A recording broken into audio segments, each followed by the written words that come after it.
Women face unique challenges as they plan for retirement. And those issues are primarily about the fact that women live longer and they face some lingering effects of traditional gender roles.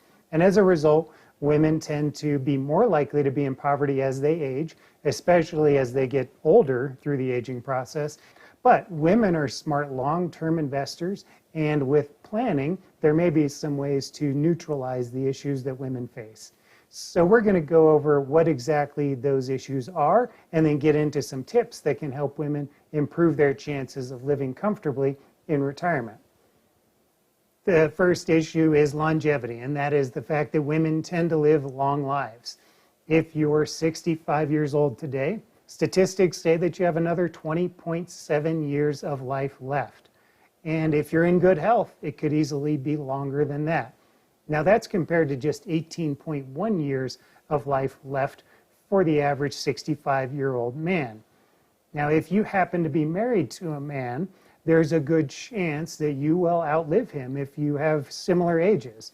And as a result, what could happen is you might be living on one income after that. So that could be one Social Security income, or it could be one pension, depending on how the pensions were set up. You just need to plan for these things and be ready for a particularly long life. Next, we have the wage gap. And we know that on average, women earn about 82 cents for each dollar that men earn. So this is problematic in a number of ways, but when it comes to retirement specifically, here are the issues. First is that it's harder for you to save money each month with a lower wage. It's hard to put money in those retirement accounts and meet all of your other needs and goals. This is also a factor for your Social Security income. Social Security looks at your 35 highest earning years when calculating your retirement income. So if those highest earning years are a little bit depressed because of the wage gap, that means you may end up with a smaller Social Security check than a man, all things being equal, and that's an issue. Pensions are also similar. So if you have a private employer or you work for a government organization that has a pension, they often look at your highest 3 years of earnings. And again, this same issue exists. Those tend to be the years towards the end of your working life, after you've gotten promotions and worked your way up and chosen a career. But again, if your wages are depressed, then your pension amount might be smaller than it should be. Ultimately, what all of that means is it's more challenging to retire. You just may need to save more, accumulate more assets for retirement, might need to work longer, or take a number of other steps that can help to mitigate those challenges.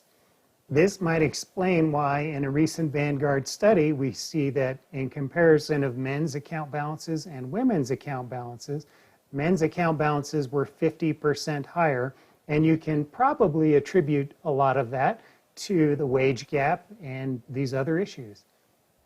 Next is involvement in the household finances. UBS did a study that was featured in the New York Times and showed that about half of women in the study said they let their spouse take the lead on financial matters.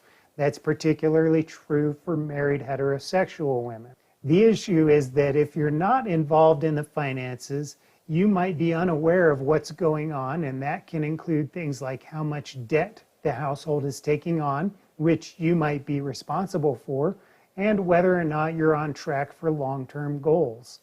So let's get into some tips on how women can improve their chances of retiring comfortably. The first step is simply to make a plan. Making a plan can not only give you a roadmap to follow, but it can improve your confidence as you work towards retirement. It can help you develop productive behaviors. Studies show this. And it can help you uncover opportunities and things that may need attention. So you can make a plan on your own, or you can enlist the help of a financial advisor. If you go that route, I would suggest talking with a fee-only certified financial planner who can build a retirement plan with you.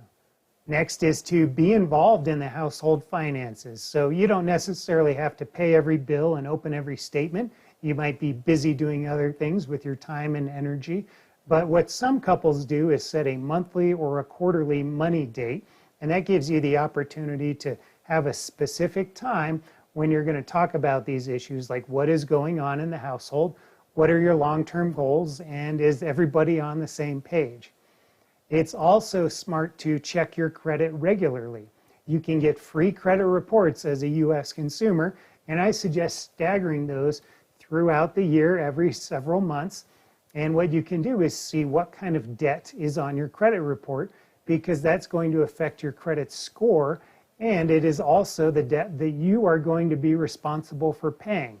That might be the case if your marriage ends or if your spouse dies. So it's critical to know about all of these things and keep track of it before anything gets out of hand.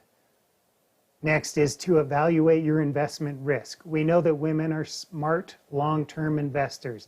They are much less likely than men to make goofy, reactive mistakes as a result of short-term market movements that end up hurting them financially.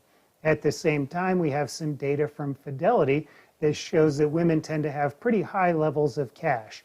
And that's not necessarily a bad thing, but we want to have a plan and make sure we know that each dollar is doing what it's supposed to be doing.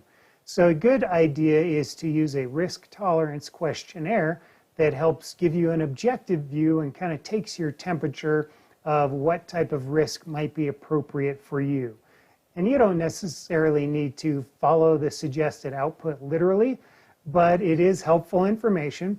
And really just going through that exercise is typically helpful because it makes you think about these things and just gives you more context into how you're investing.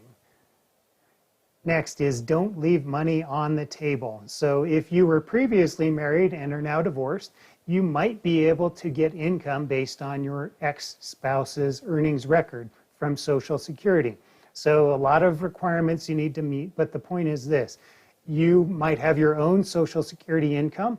Maybe that's higher, maybe that's lower than what you can get from your spouse's or your ex-spouse's record. So it's important to talk with Social Security, maybe talk with a financial planner and figure out what those requirements are, figure out which one benefits you the most and go that route. If you are widowed, you might also be able to get Social Security benefits based on your spouse's earnings record. Again, your own benefit might be higher, who knows, but the point is to be aware of this as an option so that you can pick the best one. If you're planning to get divorced or if that is out on the horizon, you should also be aware that you may be able to get benefits from your soon-to-be ex-spouse's retirement. That might include money from a 401k or other retirement accounts, and that might also include pension income if they're going to get a monthly pension in retirement. You don't necessarily have to pursue those assets, but you want to at least be aware of that, discuss these things with your attorney, and then decide what to do based on all of that information. Next is to plan for long-term care. There may be some point in your future when you're unable to, let's say, bathe yourself, prepare food and feed yourself. You might experience cognitive decline. Those are issues where you need somebody to come in and help you. Maybe not even give medical care, just help you with day-to-day duties of living. So the median cost of in-home homemaker services is just about $4,300 per month, and that cost would increase as the level of care increases as you get into more skilled nursing type care. So you want to at least make a plan. A lot of people hear about long-term care insurance. That is one option, but you can also just set aside money to plan to pay for this. Or you can make a plan with friends and loved ones on what to do if you need long-term care. The point, again, is simply to have a plan. Next is to maximize your income. And again, we want to do that because it helps you save money each month for your future. And it can also improve your Social Security benefits, as well as potentially a pension income in retirement. Now we know that this is easier said than done given the wage gap, but anything you can do to maybe develop strategies for employment situations or anything else that can improve your income is certainly going to help you later in life. So I hope this information is helpful for you, and I would love to hear any feedback you have. If you'd like to talk about working with me, I'd love to chat. We can discuss making a retirement plan for you, helping you figure out how things might unfold, looking at opportunities, and just anything you can do to improve your chances of retiring comfortably.